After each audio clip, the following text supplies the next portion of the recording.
ফিলেন্সিস কোডের conversation in Python ল্যাঙ্গুয়েজের আজকের বিশেষ আয়োজন। এই আয়োজনে আমি আছি শওকত আলী। আজকের ভিডিওতে আমরা আলোচনা করব পাইথন প্রোগ্রামিং ল্যাঙ্গুয়েজের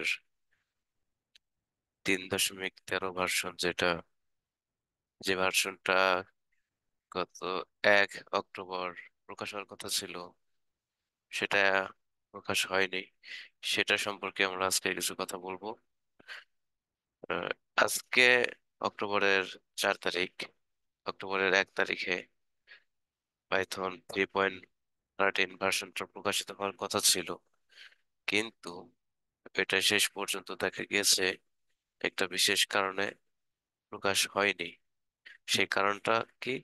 কারণটা হলো এখানে যে গার্বেজ কালেকশন, সব কাজকর্মে ঠিক মতো হয়েছে, কিন্তু গার্বেজ কালেকশনেরটা টেস্ট করতে গিয়ে দেখা গেছে শেষ পর্যায়ে যে এটার ইফিসিয়েন্সি খুব একটা ভালো নয়।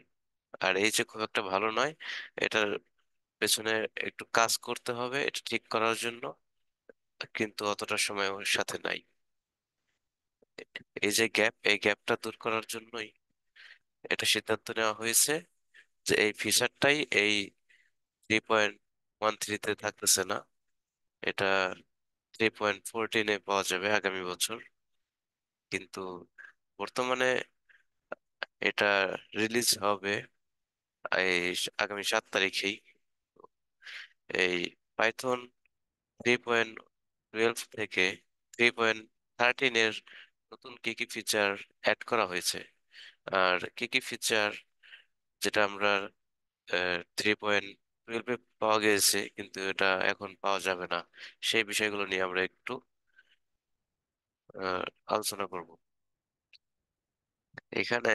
পাইথন নিউজের যে লেটেস্ট নিউজে আমরা যাই, যে এখানে দেখাইতেছে যে পাইথন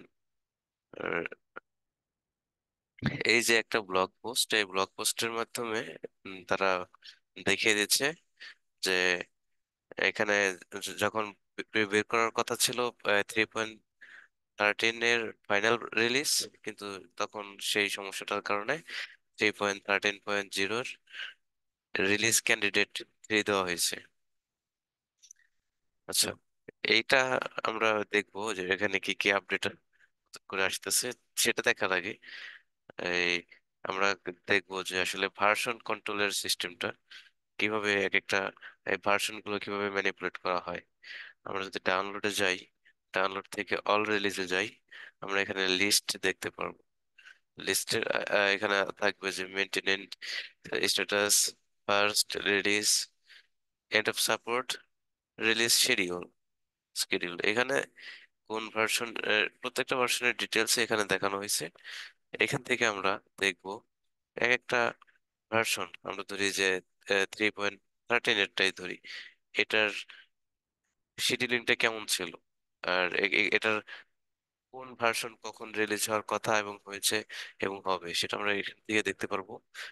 পিপি 719 এখানে রিলিজ শিডিউল গুলো রয়েছে। এখান থেকে দেখা যাবে, আমরা অ্যাকচুয়াল এই লিস্ট থেকে আমরা দেখতে পারবো যে এটার প্রথমে ডেভেলপমেন্ট বিগিন হইলো 23-এর মে মাসের 22 তারিখে। তারপর alpha 1, alpha 2, alpha 3, alpha 4, alpha 5, alpha 6, এই আলফা রিলিজ গুলো হলো একটা সফটওয়্যার বা প্রোডাক্ট ডেভেলপমেন্টের সময় এটা ইন্টারনালি যে টেস্ট গুলো করা হয়, এখানে সবগুলো ফিচার অ্যাড করা হয় নাই, কিছু কিছু কিছু কাজ করা হয়েছে এবং সেই কাজগুলোর উপর টেস্টিং করা হবে, এবং এটা ইন্টারনাল যে টিম আছে, ইন্টারনাল টিম দিয়েই মূলত করানো হয়ে থাকে। তো সেই যে টেস্টগুলো, সেই টেস্টগুলো হইতেছে আলফা টেস্ট। আর এরপরে যখন মোটামুটি জানা মতে যে ফিচারগুলো অ্যাড করার কথা সেগুলো অ্যাড করা হয়ে গেছে, তখন যে টেস্ট করা দরকার হয়, তখন টেস্টের যে স্টেজ, সেই স্টেজটা হলো বিটা টেস্ট। এই যে বিটা, এখানে বিটা টেস্টের 4টা ভার্সন হয়ে গেছে। আলফা বিটা, বিটা টেস্ট আবার এক্সটার্নাল যে লোকজন আছে আহ, তাদেরকে এখানে ইনভলভ করা হয়। আর পাইথন যেহেতু এটা একটা কমিউনিটি মেনটেন্ড একটা প্ল্যাটফর্ম, এটা তো কমিউনিটির সবাই এটাকে মেনটেন করবে, এটাই কাজ করবে, বিটাতে কাজ করবে।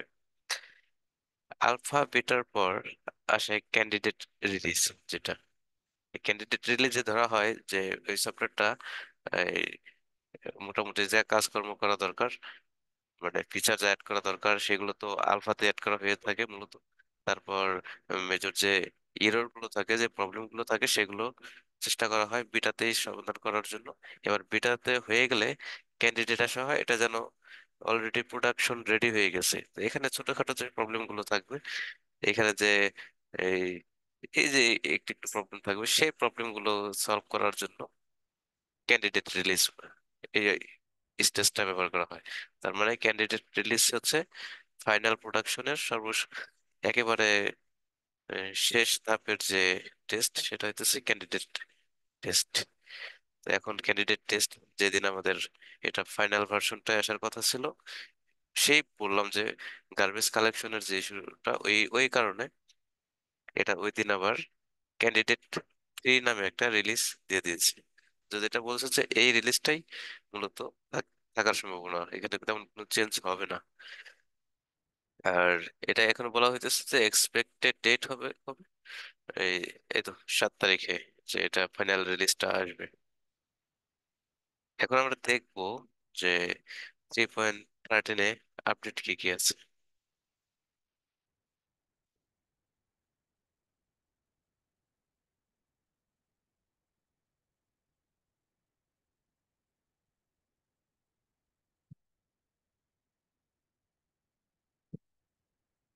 এখানে আপডেটের মধ্যে প্রথমে আমরা যে বিষয়টা দেখতেছি যে a new improvement interactive interpreter based on পাইপাই।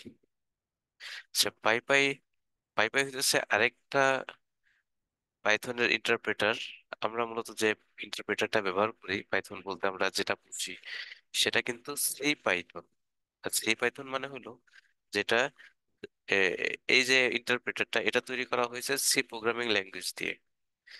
আর পাইপাই যেটা, এই পাইপাইটা হইতেছে এটা পাইথন প্রোগ্রামিং ল্যাঙ্গুয়েজ দিয়েই বেশিরভাগ কাজ করা হয়েছে, তৈরি করা হয়েছে। তো পাইপাইতে একটা সুবিধা হলো এটা একটু বেশি অপটিমাইজড। যেমন এটাও ইন্টারপ্রেটার, ইন্টারপ্রেটার হইলেও এটা যখন ফাইনালি এক্সিকিউট করে, এক্সিকিউটের স্টেজ গুলো তো আমরা জানি, আগের আমরা এটা নিয়ে আলোচনা করছি। সেই ফাইনালি যে বাইট কোডটা, যখন বাইট কোড গুলো এক্সিকিউশন করা হবে, সেগুলোকে যে ইনস্ট্রাকশন গুলো দেখা গেছে যে কনকারেন্টলি করা লাগতেছে, এটা ফ্রিকুয়েন্টলি করা লাগতেছে, সেইগুলোকে সে আলাদা করে মেশিন কোডে কনভার্ট করে রাখে। তো এই যে সেগুলোকে সেই ইনস্ট্রাকশন গুলোকে কম্পাইল করে নিল, মেশিন কোডে কনভার্ট করে রাখলো, এখানে কিছু স্মুথলি কাজ করবে, এখানে কিছু এফিসিয়েন্সি বাড়বে। এটা পাইপাইতে করে। এটা মূলত পাইপের মেইন যে ফিচার সেটা। আর এইখানে প্রথমে যেটা আসছে যে নিউ ইমপ্রুভড ইন্টারেক্টিভ ইন্টারপ্রেটার, এখন আমরা এখানে কিন্তু সেই ফিচারটা নিয়েই কথা বলতেছি না, আমরা বলতেছি সেই পাইপের আরেকটা ফিচার আছে, সেটা হলো আপনি যে ইন্টারপ্রেটার যখন ইন্টারেক্টিভ শেলে যখন ওপেন করবেন। ইন্টারেক্টিভ শেল মানে কি, আমরা তো সেই লিনাক্সের টার্মিনাল অথবা উইন্ডোজের সিএমডি যেটাই বলি, আমরা এখানে পাইথন লিখি, পাইথন 3.13 লিখি, এই যে ইন্টারেক্টিভ শেলটা আসলো। এখন আমরা যে লিখবো এটা তো আমার ইন্টারেক্টিভ শেল। এখন বলতেছে যে পাইথন 3.13-এ যে অপশনটা আছে, সেটা হলো সে এখানে তার আমরা যে কোডগুলো লিখবো, একটা কাজ করবো, এটা এখানে বেশ কিছু অপশন অ্যাড হয়েছে নতুন, যেটা পাইথন 3.12-এ নাই। আমি পাশাপাশি 3.12 চেষ্টা করে দেখবো আসলে এখানে এটা কি বুঝাইছে। যেমন ধরেন এখানে প্রথমে যে বিষয়টা চোখের সামনে আসতেছে, সেটা হলো এখানে যে কালার গুলো আসছে, এটা কিন্তু 3.12 পাবো না আমরা। এখানে কোনো কালার নাই, সবই এক কালারের। আর এখানে আমরা যদি একটা কোড লিখি, আর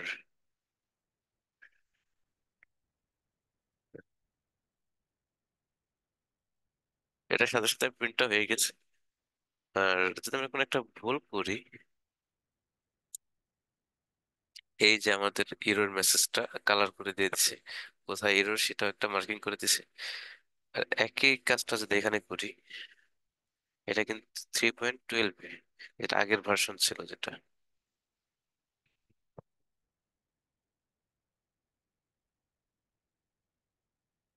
এখানে কোনো কালারাইজেশন করা নাই, এটা একটা।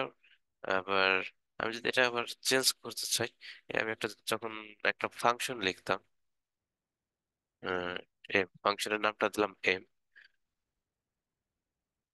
এখানে আমার নতুন করে স্পেস দিয়ে তারপর ইন্ডেন্টেশনের কাজটা করতে হইতেছে, যেটা পাইথন 3.12-এ।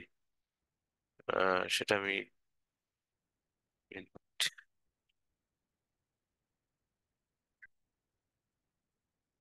এখন যদি আমি এটাকে কল করি, রেজাল্ট পেয়ে গেলাম। কিন্তু এখানে আমি এটাকে হিস্টোরিটা যে দেখবো এডিট করার জন্য, সেই অপশনটা আমার খুব একটা সুবিধাজনক নয়।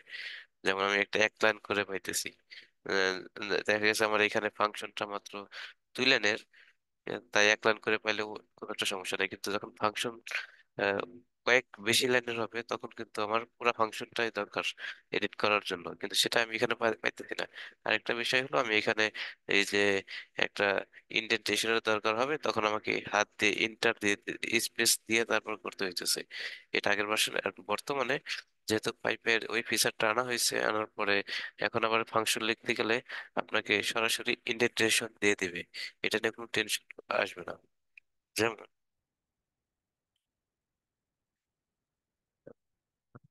অটোমেটিক্যালি সে স্পেস দিয়ে দিছে।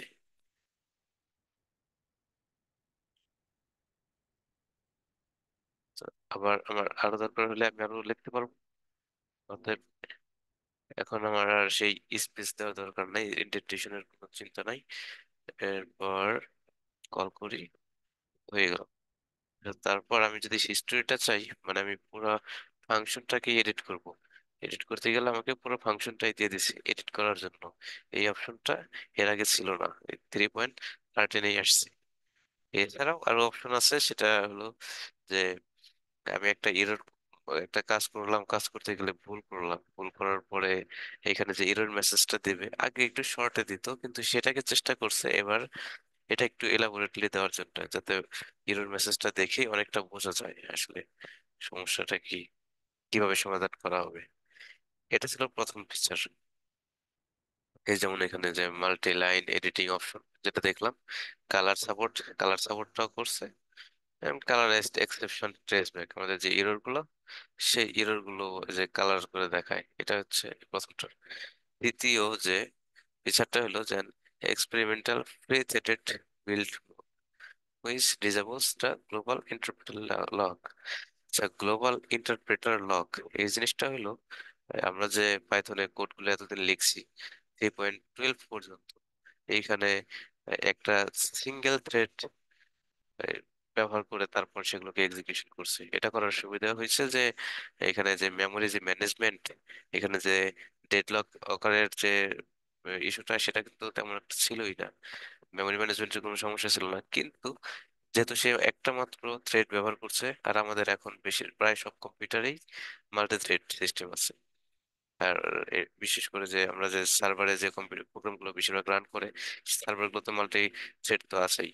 তো আমরা সেই মাল্টি থ্রেডের সবগুলো থ্রেড যদি ব্যবহার করতে চাই, ডাইনামিক্যালি এটাকে আরো ইমপ্রুভ করতে চাই, সেই ক্ষেত্রে আমাদের এই মাল্টি থ্রেডের অপশনটা আনতে হবে। আর এটা আনার জন্য যে ফিচারটা এই 3.13-এ আনা হয়েছে, সেটা হইতেছে যে প্রি থ্রেডেড বিল্ড মোড। অর্থাৎ এখানে যে অপশনটা থাকবে, এই অপশনে আমাদের যে আগের যে অপশনটা ছিল গ্লোবাল ইন্টারপ্রেটার লক, যেটাকে যেটা লক করা, যেটা একটা মাত্র থ্রেড ব্যবহার করার মধ্যে সীমাবদ্ধ রাখতো, সেটাকে অফ করে দেবে। অফ করে দিলে আমরা সেই যে এখানে যতগুলো থ্রেড আছে, সে ডাইনামিক্যালি সবগুলো থ্রেড ব্যবহার করতে পারবে, এবং প্রোগ্রামের যে রান করবে এটির পারফরমেন্সটা বেশি বেশি পরিমাণে বৃদ্ধি পাবে। আর এটা যেহেতু এটা প্রথমবার আনা হয়েছে, যে কারণে এটাকে এক্সপেরিমেন্টাল রাখা হয়েছে। আর এক্সপেরিমেন্টালে এটা চাইলে ব্যবহার করা যাবে। আর এটা শর্ত হইতেছে যে এখানে যে কম্পিউটার এটা রান করবে সেই কম্পিউটারটা অবশ্যই মাল্টি থ্রেডেড হইতে হবে। আর নয়তো সিঙ্গেল থ্রেডেড হলে এই ফিচারটা অন করলে সেটা সমস্যা বেশি হবে আরো। আর এরপর হইতেছে আরেকটা প্রিলিমিনারি, এটা এক্সপেরিমেন্টাল যে আইটি, সে প্রিলিমিনারি যে আইটি যেটা বললাম, এটা কিন্তু আমরা প্রথমে যে পাইপের যে বিশেষ যে বৈশিষ্ট্য যেটা গুরুত্বপূর্ণ সেই ফিচারটাই এটা। সেই ইন্টারপ্রেটার যেটা, যে ইন্টারপ্রেটারটা সেই রান টাইমে যে কম্পাইল করবে আগে থেকেই, যে অপশনটা যে আর ফাস্ট করে দেওয়ার জন্য আর কি, সেই ফিচারটা হচ্ছে জেআইটি ফিচার। এরপর আরেকটা অপশন হচ্ছে যে locals, built in function and C equivalent. এই যে লোকালস, এই লোকালস এর এই যে লোকালস বিষয়টা হইতেছে যে এটা আমরা ব্যবহার করি যখন কোন একটা ফাংশন অথবা ক্লাস এর যে লোকাল ভেরিয়েবল গুলো আছে সেই ভেরিয়েবল গুলো আমরা যদি এই ডিবাগিং এর ক্ষেত্রে যদি আমরা সেগুলো অ্যাক্সেস করতে চাই, আমি জানতে চাই যে আমার এইখানে যতগুলো একটা ফাংশন আছে, ফাংশনে যতগুলো লোকাল ভেরিয়েবল আছে সেগুলো আমি দেখতে চাই, এবং একটা ভ্যালু আমরা আপডেট করে দিতে চাই, এই আপডেট করে দেওয়ার পর সেই ভ্যালুটাও অটোমেটিক্যালি আপডেট হয়ে যাবে। সেই এই বিষয়টা, এই বিষয়টা হইতেছে লোকালস, এটা আপডেট করা হয়েছে, যেটা আগে ছিল না, আগে প্রবলেম ছিল এটা। আর এখানে আছে যে এমআই, MAMLOC অর্থাৎ মাইক্রোসফট মেমোরি অ্যালোকেশন যে বিষয়টা, মাইক্রোসফটের যে মেমোরি অ্যালোকেশন যে ফিচার, এই যে ফিচার এটা মাইক্রোসফট থেকেই এটাকে আপডেট করা হয়েছে। আর সেই আপডেটের যে ভার্সনটা সেটা আবার পাইথন 3.13 অ্যাড করা হয়েছে, এটা মূলত তাই বোঝানো হয়েছে। আর এটা করার কারণে এখানে স্পিড, এফিসিয়েন্সি এগুলো বেড়ে যাওয়ার একটা সুযোগ রয়েছে। এরপর আসে ডাটাবেস ম্যানেজমেন্ট যে মডিউল, সেখানে বলা হয়েছে যে এখানে যে আমাদের যে ডাটাবেস ম্যানেজমেন্টের যে SQLite যে ডাটাবেসটা, একটা ফাইল বেসড ডাটাবেস, যেটা আমরা একটা নর্মালি একটা ফাইলের মতনই কাজ করে কিন্তু ডাটাবেসের সব কাজে সে করে, তো সেই বিষয়টা এখানে ইনক্লুড করা হয়েছে। তারপর এগুলো এক এক করে কাজ করতে আমরা দেখতে পারবো, আমরা যারা জ্যাঙ্গোতে কাজ করি তখন আমরা দেখি যে বাই ডিফল্ট যে ডাটাবেস থাকে সেটা কিন্তু SQLite 3, সেই পাইথনে আমরা সেই SQLite 3 দিয়ে কাজ করতে পারবো। এটা that is used by default when creating new files। তারপর এখন এটা বলতেছে যে ম্যাক ম্যাক অপারেটিং সিস্টেমের যে ভার্সনটা আগে যেমন 3.12 ছিল, 10.9, এখন 10.13 পর্যন্ত এসে এটাকে সাপোর্ট দিবে। অর্থাৎ তার আগের যে ভার্সন গুলো আছে 10.12 বা 10.11, এই আগের যেগুলো আছে সেগুলোকেই এখন এই নতুন ভার্সনটা সাপোর্ট করবে না। এটা হচ্ছে ওয়েব অ্যাসেম্বলি সিস্টেম ইন্টারফেস, যেটা আহ, সেটা বলতেছে যে ওয়েব অ্যাসেম্বলি সিস্টেম ইন্টারফেস, যেটা টায়ার 2 সাপোর্ট করে এখন। আর একটা ছিল স্ক্রিপ্ট 10, যেটা আগে সাপোর্ট করতো, অফিসিয়ালি সাপোর্ট করতো, এটা এখন আর করে না। আর বায়োডাইট, যেটা এখনো সাপোর্ট করে, যে বায়োডাইট সাপোর্ট করে এই স্ক্রিপ্ট 10 এটাকে। আর এখন পাইথন যেটা সাপোর্ট করে সেটা হচ্ছে WASI, WebAssembly system interface. আর iOS, এখানে একটা বিষয় হচ্ছে iOS is now tier 3 supported platform. মানে iOS এর যে আমরা অ্যাপগুলো দেখি, যে অ্যাপগুলো তৈরি করা হয় বিভিন্ন প্রোগ্রামিং ল্যাঙ্গুয়েজ ব্যবহার করে, iOS এর যে প্রোগ্রামিং ল্যাঙ্গুয়েজ, এটা আমরা পাইথন ব্যবহার করে যদি iOS এর প্রোগ্রাম তৈরি করতে চাই, সেটা হচ্ছে টায়ার 3, টায়ার 3 লেভেলে সে সাপোর্ট দিতেছে। তো অর্থাৎ সে ওই অপশনটা অ্যাড করতেছে, পাইথন ল্যাঙ্গুয়েজ ব্যবহার করেও যাতে iOS এর অ্যাপ তৈরি করা যায় সেটা। যদিও এখানে অফিসিয়ালি কোনো ফ্রেমওয়ার্ক নাই, তবে এটাকে সাপোর্ট দেওয়ার একটা বিষয় এখানে যুক্ত করছে। ঠিক একইভাবে অ্যান্ড্রয়েডকেও টায়ার 3 লেভেলে সাপোর্ট দিতেছে। এখানে টায়ার 2 তে যখন আসবে তখন এই এটার আস্তে আস্তে টায়ার 2 তে আসবে এবং আস্তে আস্তে টায়ার 1-এ আসবে। আর যখন 2 তে 1-এ আসবে তখন এটার এই পাইথন দিয়েই এই খুব স্মুথলি, খুব শর্টে এই অ্যাপ্লিকেশন গুলো তৈরি করা যাবে। এটা ছিল মানে মূলত নিউ ফিচার্স গুলো যেগুলো ডিসকাস করা হলো আর কি। এরপর টাইপিং এর ক্ষেত্রে যে বিষয়গুলো, এখন আমরা যে টাইপ গুলো দেখি, এটা সংক্ষেপে বলি যে পাইথনের ক্ষেত্রে আমরা মূলত জানি যে এটা যে কোনো ধরনের ডেটা টাইপ নিয়ে কাজ করে, এটা ডাইনামিক। কিন্তু আমরা যদি পাইথনকে একটা নির্দিষ্ট ডেটা টাইপটা বলে দিই, আমরা যদি বলে দিই যে এটা ডেটা টাইপ ইন্টিজার হবে বা স্ট্রিং হবে, তারপরেও দেখা গেছে যে ফাইনালি ডেটা টাইপ চেঞ্জ হয়েছে, তাতেও পাইথন এরর ধরবে না, কারণ পাইথন একটা ডাইনামিক ওইভাবে কাজ করে। আর এটা কাজ করার পরেও যেহেতু আমাদের প্রোগ্রামেটিক্যালি এটাকে স্ট্রাকচারটাকে একটা শৃঙ্খলার মধ্যে রাখতে চাইলে, আমরা যদি ওইভাবে কাজ করতে চাই, তখন আমরা এই ডাটা টাইপ গুলো ডিক্লেয়ার করলাম। ডাটা টাইপ ডিক্লেয়ার করে এখানে মাইপাই নামে একটা প্যাকেজ আছে, যেটা দিয়ে আমরা যদি এটাকে রান করি, তখন আমাদের চেক করবে যে এই ডাটা টাইপ গুলো যেরকম যেরকম করে ডিক্লেয়ার করা আছে আমরা সেরকম ডেটা টাইপ গুলো পাইতেছি কিনা, ব্যবহার করতেছি কিনা। এটা এই ধরনের স্ট্যাটিক ডাটা টাইপ যেটা বলে, এটা চেকিং এর জন্য এটা একটা গুরুত্বপূর্ণ। এবং এই ডাটা টাইপ ডিক্লারেশনের যে অভ্যাসটা, এই কমেন্ট লেখার যে অভ্যাসটা, এগুলো প্রোগ্রামিং এর ক্ষেত্রে গুরুত্বপূর্ণ। এছাড়া এখানে দেখানো হয়েছে যে কি কি অপশন গুলো রিমুভ করা হয়েছে এবং ভবিষ্যতে রিমুভ করা হবে এরকম বলা হয়েছে। পাইথন এনহ্যান্সমেন্ট প্রপোজাল 594-এ যেগুলো রিমুভ করার জন্য শিডিউল করা হয়েছিল, তখন কিন্তু রিমুভ করা নাই, তো শিডিউল করা হয়েছিল। সে তার মধ্যে এরকম এই অপশন, এই যে মডিউল গুলো আছে, এগুলো এখন আর পাওয়া যাবে না, এখান থেকে রিমুভ করে দেওয়া হবে। তারপর কিছু ডিপ্রিকেশন করা হয়েছে। ডিপ্রিকেশন মানে হচ্ছে এখনো রিমুভ করা হয় নাই, ভবিষ্যতে রিমুভ করা হবে। এই আসতেছে আমাদের পাইথন 3.13, যেটা এখন অবশ্য এই ক্যান্ডিডেট রিলিজ পাওয়া গেছে, কিন্তু 7 তারিখ থেকে এটার ফাইনাল রিলিজটাও আসবে।